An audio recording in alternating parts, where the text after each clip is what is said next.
വയോധികൻ ആത്മഹത്യ ചെയ്തതിൽ വീഴ്ച സംബന്ധിച്ച് കോൺഗ്രസ് നേതൃത്വത്തിലുള്ള സഹകരണ സൊസൈറ്റി. നമസ്കാരം. ഈ ദിവസത്തെ ഏറ്റവും പ്രധാനപ്പെട്ട വാർത്താവിശേഷങ്ങളുമായി ജനയുഗം ടോപ്പ് 10 ന്യൂസിലേക്ക് സ്വാഗതം. കോൺഗ്രസ് നേതൃത്വത്തിലുള്ള സഹകരണ സൊസൈറ്റിയിൽ പണം നിക്ഷേപിച്ച് തട്ടിപ്പിനിരയായ വയോധികൻ ആത്മഹത്യ ചെയ്ത സംഭവത്തിൽ വീഴ്ച സംബന്ധിച്ച് Kadathanad labour contract corporative society മരണപ്പെട്ട തിരുവള്ളൂർ സ്വദേശി ചിരിയക്കണ്ടോത്ത് ഇബ്രാഹിം കുട്ടി ഹാജിക്ക് പണം നൽകാൻ സാധിച്ചില്ലെന്ന് സൊസൈറ്റി പ്രസിഡന്റ് ബഷീർ അഹമ്മദ് പറഞ്ഞു. ഇതേസമയം വിഷയത്തിൽ പ്രതിസന്ധിയിലായതോടെ കടത്തനാട് ലേബർ സൊസൈറ്റിയുമായി പാർട്ടിക്ക് യാതൊരു ബന്ധവുമില്ലെന്ന വാദവുമായി കോൺഗ്രസ് നേതൃത്വം രംഗത്തെത്തി. നെടുമങ്ങാട് 1.5 വയസ്സുകാരൻ മരിച്ച സംഭവത്തിൽ രണ്ടാനച്ഛനെ പോലീസ് കസ്റ്റഡിയിലെടുത്തു. അഷ്കറിനെയാണ് പോലീസ് കസ്റ്റഡിയിലെടുത്തത്. കുട്ടിയെ ഇയാൾ ക്രൂരമായി മർദ്ദിച്ചെന്നും പോലീസ് പറഞ്ഞു. സംഭവത്തിന് പിന്നാലെ അമ്മയ്ക്കും രണ്ടാനച്ഛനുമെതിരെ പരാതിയുമായി ബന്ധുക്കൾ രംഗത്തെത്തിയിരുന്നു. രണ്ടാനച്ഛൻ അഷ്കർ ചോറ് കൊടുക്കുന്നതിനിടയിൽ കുഞ്ഞ് ഛർദ്ദിച്ചിരുന്നു. ഉടൻ SIT ആശുപത്രിയിൽ എത്തിച്ചെങ്കിലും മരണം സംഭവിച്ചിരുന്നു. രണ്ടാനച്ഛൻ കുട്ടിയെ സ്ഥിരമായി മർദ്ദിക്കാറുണ്ടെന്നും അമ്മ കുഞ്ഞിനെ ശ്രദ്ധിക്കാറില്ലെന്നും പരാതിയിൽ പറയുന്നു. മലപ്പുറം ചെമ്മാട് വൻതോതിൽ സ്ഫോടക വസ്തുക്കൾ പിടികൂടിയ കേസിൽ കേരളത്തിലെ 5 ജില്ലകളിൽ ദേശീയ അന്വേഷണ ഏജൻസി വ്യാപക റെയ്ഡ് നടത്തി. മലപ്പുറം, പാലക്കാട്, കോഴിക്കോട്, കണ്ണൂർ, കാസർഗോഡ് ജില്ലകളിലാണ് NIA സംഘം ഒരേ സമയം പരിശോധന നടത്തുന്നത്. കാസർഗോഡ് കടുമേനി സ്വദേശി ജോർജിന്റെ വീട്ടിൽ നടത്തിയ റെയ്ഡിൽ 5 വർഷം പഴക്കമുള്ള ജലാറ്റിൻ സ്റ്റിക്കുകൾ പിടികൂടിയിട്ടുണ്ട്. കൊല്ലം പുനലൂരിൽ വവ്വാലുകൾ കൂട്ടത്തോടെ ചത്തു. മരത്തിൽ തൂങ്ങിക്കിടക്കുന്ന വവ്വാലുകൾ നിലത്ത് വീഴുകയും പിടഞ്ഞു ചാവുകയുമായിരുന്നുവെന്ന് പ്രദേശവാസികൾ പറഞ്ഞു. സ്ഥലത്ത് വൈറോളജി വിഭാഗം പരിശോധന നടത്തുകയും സാമ്പിളുകൾ പരിശോധനയ്ക്ക് അയക്കുകയും ചെയ്തിട്ടുണ്ട്. പുനലൂർ നഗരസഭയിലെ പവർ ഹൗസ് വാർഡിലാണ് വവ്വാലുകൾ കൂട്ടത്തോടെ ചത്തത് കാണാനിടയായത്.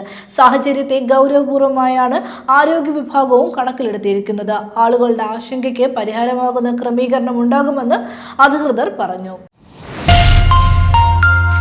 സോഷ്യൽ മീഡിയയിലും ഡിജിറ്റൽ ലോകത്തും വലിയ തരംഗമായി മാറിയ കോക്രോച്ച് ജനതാ പാർട്ടി എന്ന ഡിജിറ്റൽ പ്ലാറ്റ്ഫോമിന്റെ ജനപ്രീതി മുതലാക്കി സൈബർ ക്രിമിനലുകൾ വ്യാപകമായി തട്ടിപ്പ് നടത്തുന്നതായി റിപ്പോർട്ട്. ആൻഡ്രോയിഡ് ഉപയോക്താക്കളെ കെണിയിൽ വീഴ്ത്തി ഗൂഗിൾ പ്ലേ സ്റ്റോറിന് പുറത്തുനിന്നും വ്യാജ APK ആപ്പുകൾ ഡൗൺലോഡ് ചെയ്യിച്ചാണ് തട്ടിപ്പ്. മുംബൈ ആസ്ഥാനമായി പ്രവർത്തിക്കുന്ന പ്രായോഗിക സുരക്ഷാ ഗവേഷണ സ്ഥാപനമായ TrustX ലാബ്സ് തയ്യാറാക്കിയ 33 പേജുള്ള സ്വതന്ത്ര പഠന റിപ്പോർട്ടിലാണ് ഞെട്ടിക്കുന്ന വിവരങ്ങൾ പുറത്തുവിട്ടിട്ടുള്ളത്. അന്താരാഷ്ട്ര ഭൂട്ടാൻ വാഹനക്കടത്ത് കേസിൽ ഒരു പ്രതി കൂടി പിടിയിലായി. രാജസ്ഥാൻ ജയ്പൂർ സ്വദേശി യഷിനെയാണ് കൊച്ചി കസ്റ്റംസ് പ്രിവെന്റീവ് വിഭാഗം അറസ്റ്റ് ചെയ്തത്. കേസ് അന്വേഷിക്കുന്ന കസ്റ്റംസ് പ്രത്യേക സംഘം ജയ്പൂരിലെത്തിയാണ് ഇയാളെ കസ്റ്റഡിയിലെടുത്തത്. കേസിൽ നേരത്തെ അറസ്റ്റിലായ മുഖ്യ സൂത്രധാരൻ വിശ്വദീപ് ദാസിന്റെ പ്രധാന കൂട്ടാളിയാണ് യശ്. പ്രതിയെ കോടതിയിൽ ഹാജരാക്കി റിമാൻഡ് ചെയ്തു. ഡൽഹിയിൽ ആക്രമണത്തിന് പദ്ധതിയിട്ട ISI മുംബൈ അധോലോക ശൃംഖലയിലെ 9 പേർ പിടിയിൽ. ഡൽഹിയിൽ പോലീസിന്റെ സ്പെഷ്യൽ സെല്ലാണ് ഇവരെ അറസ്റ്റ് ചെയ്തത്. ദേശീയ തലസ്ഥാനത്തെ സുപ്രധാന സ്ഥാപനങ്ങളെയും സുരക്ഷാ ഉദ്യോഗസ്ഥരെയും ലക്ഷ്യമിട്ട് ആക്രമണം നടത്താനായിരുന്നു ഇവരുടെ പദ്ധതിയെന്ന് പോലീസ് പറഞ്ഞു. പിടിയിലായ പ്രതികളിൽ നിന്ന് വൻതോതിൽ ആയുധങ്ങളും സ്ഫോടക വസ്തുക്കളും പോലീസ് കണ്ടെടുത്തിട്ടുണ്ട്.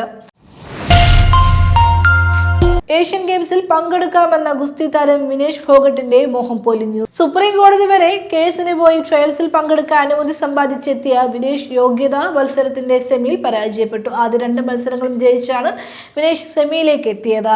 സെമിയിൽ ഹരിയാനയുടെ മീനാക്ഷിയോട് പരാജയപ്പെട്ടതോടെയാണ് പ്രതീക്ഷകൾ അവസാനിച്ചത്. ഹോർമുസ് കടലിടുക്ക് വഴിയുള്ള കപ്പൽ ഗതാഗതം എത്രയും വേഗം സാധാരണ നിലയിലാക്കിയില്ലെങ്കിൽ വരാനിരിക്കുന്ന വേനൽക്കാലത്ത് ആഗോളതലത്തിൽ കടുത്ത ഇന്ധനക്ഷാമം നേരിടേണ്ടി വരുമെന്ന് അന്താരാഷ്ട്ര ഏജൻസികളുടെ സംയുക്ത മുന്നറിയിപ്പ്.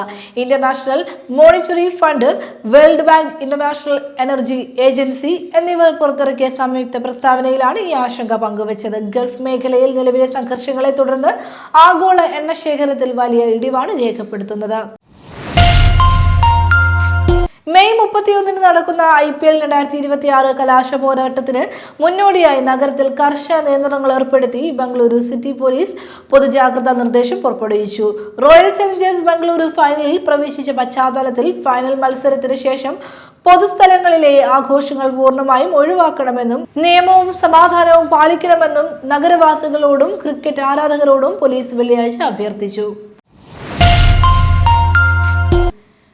ജനയുഗം ടോപ്പ് 10 ന്യൂസിലൂടെ വീണ്ടും കാണാം. കൂടുതൽ വാർത്തകൾക്കും വിശേഷങ്ങൾക്കുമായി ജനയുഗം വെബ്സൈറ്റ്, യൂട്യൂബ് ചാനലുകൾ സന്ദർശിക്കുക.